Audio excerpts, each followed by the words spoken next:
بسم اللہ الرحمن الرحیم۔ السلام علیکم ناظری، آج کی اس ویڈیو میں ہم آپ کو بتائیں گے حضرت نوح علیہ السلام کا واقعہ اسلامی تاریخ کا ایک اہم واقعہ ہے جو قرآن مجید اور دیگر اسلامی روایات میں مذکور ہے۔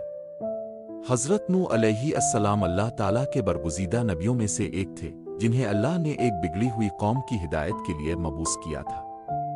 اس واقعے کا سب سے اہم اور معروف پہلو حضرت نوح علیہ السلام کی کشتی اور طوفان کا واقعہ ہے جس نے پوری دنیا کو بدل کر رکھ دیا۔ حضرت نوح علیہ السلام کی قوم کی گمراہی۔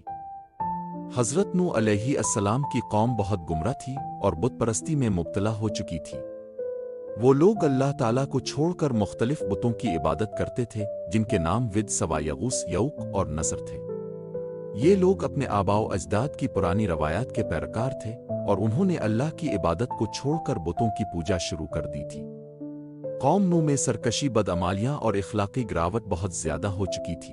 اللہ تعالیٰ نے حضرت نوح علیہ السلام کو ان لوگوں کی ہدایت کے لیے نبی بنا کر بھیجا تاکہ وہ انہیں راہ دکھائیں اور اللہ کی طرف واپس لائیں۔ حضرت نوح علیہ السلام نے اللہ کے حکم سے اپنی قوم کو صراط مستقیم کی طرف بلانا شروع کیا اور انہیں توحید کی دعوت دی۔ حضرت نوح علیہ السلام کی تبلیغ۔ حضرت نوح علیہ السلام نے اپنی قوم کو تقریباً 950 سال تک تبلیغ کی۔ انہوں نے دن رات اپنی قوم کو اللہ کی طرف بلایا اور انہیں عذاب سے ڈرایا، لیکن ان کی قوم نے حضرت نوح علیہ السلام کی باتوں کا مذاق اڑایا اور ان پر ایمان لانے سے انکار کیا۔ حضرت نوح علیہ السلام کی قوم کے سردار خاص طور پر بہت ضدی اور سرکش تھے۔ وہ حضرت نوح علیہ السلام کو جھوٹا سمجھتے تھے اور انہیں مختلف قسم کی اذیتیں دیتے تھے۔ حضرت نوح علیہ السلام نے اپنی قوم کو طرح طرح سے سمجھانے کی کوشش کی۔ کبھی انہیں اللہ کی نعمتیں یاد دلائیں، کبھی انہیں دنیا اور آخرت کے عذاب سے ڈرایا، لیکن ان لوگوں نے حضرت نوح علیہ السلام کی کوئی بات نہیں مانی۔ قرآن مجید میں اللہ تعالیٰ حضرت نوح علیہ السلام کی قوم کی سرکشی کا ذکر کرتے ہوئے فرماتے ہیں، اور انہوں نے کہا، ہرگز اپنے معبودوں کو نہ چھوڑنا اور نہ چھوڑنا ودو اور سوا اور یغوث اور یعوق اور نصر کو۔ حضرت نوح علیہ السلام نے اپنی قوم کو کہا کہ اگر وہ اللہ کی عبادت کریں گے اور اس کے احکامات کی پیروی کریں گے تو اللہ ان پر اپنی رحمتیں نازل کرے گا، بارشیں برسائے گا اور ان کے باغات اور فصلوں میں برکت ڈالے گا، لیکن ان کی قوم نے ان کی باتوں کو ٹھکرا دیا۔ اللہ کا عذاب اور کشتی کی تیاری۔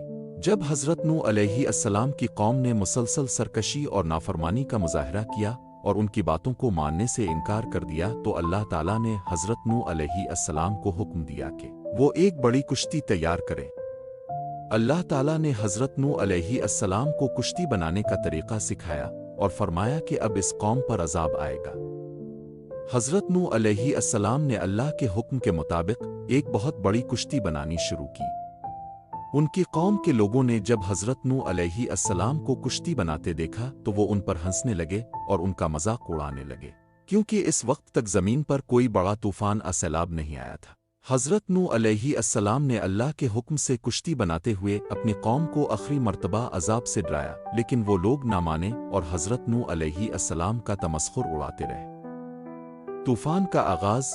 جب کشتی تیار ہو گئی اور حضرت نوح علیہ السلام کو اللہ کی طرف سے عذاب کا حکم ملا تو اللہ تعالیٰ نے زمین اور آسمان سے پانی برسانا شروع کر دیا۔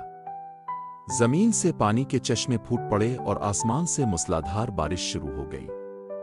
دیکھتے ہی دیکھتے زمین پر پانی بھرنے لگا اور ایک عظیم طوفان نے پوری دنیا کو اپنی لپیٹ میں لے لیا۔ اللہ تعالیٰ نے حضرت نوح علیہ السلام کو حکم دیا کہ وہ اپنے خاندان، ان پر ایمان لانے والے لوگوں اور ہر جانور کے ایک جوڑے کو کشتی میں سوار کر لے۔ حضرت نوح علیہ السلام نے اللہ کے حکم کی تعمیل کی اور مومنوں کو کشتی میں سوار کر لیا۔ قرآن مجید میں اس واقعے کا ذکر اس طرح کیا گیا ہے، یہاں تک کہ جب ہمارا حکم آ پہنچا اور تنور ابل پڑا، ہم نے کہا ہر قسم کے جانوروں کا جوڑا، نر اور مادہ، اس میں سوار کرا لو اور اپنے گھر والوں کو بھی، سوائے ان کے جن کے بارے میں پہلے فیصلہ ہو چکا ہے اور جو ایمان لائے اور ایمان نہیں لائے تھے مگر تھوڑا۔ حضرت نوح علیہ السلام کا بیٹا۔ حضرت نوح علیہ السلام کا ایک بیٹا جو کافر تھا، اس نے کشتی میں سوار ہونے سے انکار کر دیا اور کہا کہ وہ پہاڑ پر چڑھ کر اپنی جان بچا لے گا۔ حضرت نوح علیہ السلام نے اسے بہت سمجھایا کہ اللہ کے عذاب سے کوئی پناہ نہیں ہے، لیکن وہ نہ مانا اور طوفان کی لہروں میں ڈوب کر ہلاک ہو گیا۔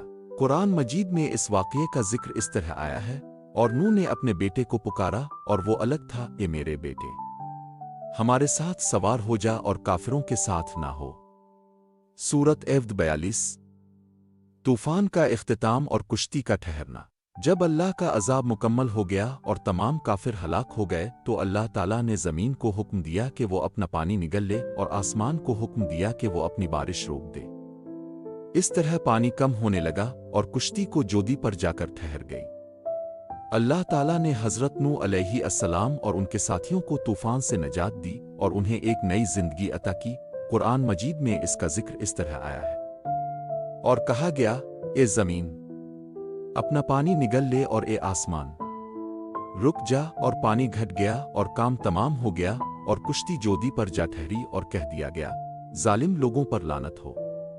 سورت ایفد 44۔ حضرت نوح علیہ السلام کی دعا۔